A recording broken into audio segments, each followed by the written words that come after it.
9:24 de la mañana está con nosotros Massimiliano Bondurri, founder and CEO at SGMC Capital. Good morning, Massimiliano. Good morning to you. Thanks for having this time with us. What do you think about this Ukrainian war and its impact in the economy? Well, first of all, clearly, we all hope that this gets sorted soon. With respect to the impact on the markets, or clearly the fact is that it's relatively hard to really have foresee where this is going to go in the short term, because unfortunately there can be quite a few of unexpected occurrings. But basically, we expect this to drag out longer. We don't see any short-term potential agreement coming, and therefore it's going to continue weighing on market from a geopolitical risk.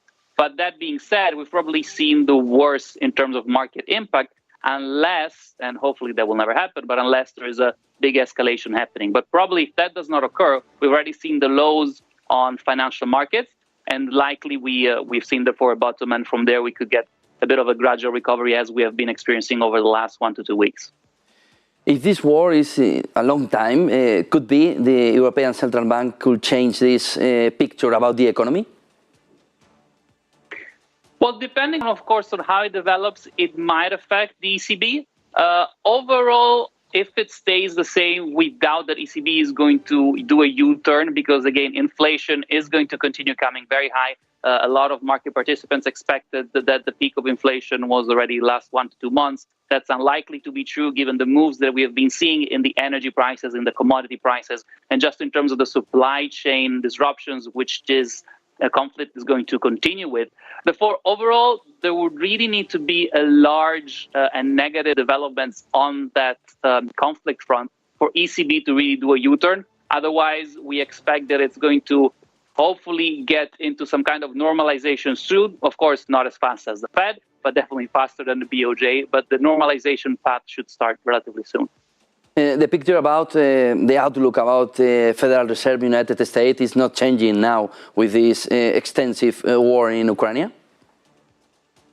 That's very unlikely to change. Unlikely to change because the Fed has made it very clear in terms of their messaging that they want to rein in inflation. And keep in mind that the real issue here is not so much current inflation, it's inflation expectations.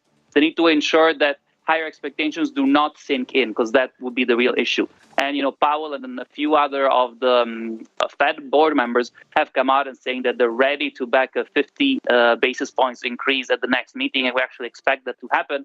And overall, we expect them further 7 hikes overall for the rest of the year. And that should hopefully tame inflation expectations going forward, even though the actual number of inflation, we think, over the coming months could continue moving higher in absolute terms. For investors, when they are watching, the people are talking about stagflation, could be the worst scenario for them? Stagflation is definitely the worst possible scenario. As of now, it is not our base case. The inflation part, yes, it's there, will continue being there. The stag part is in, a deceleration with respect to the growth.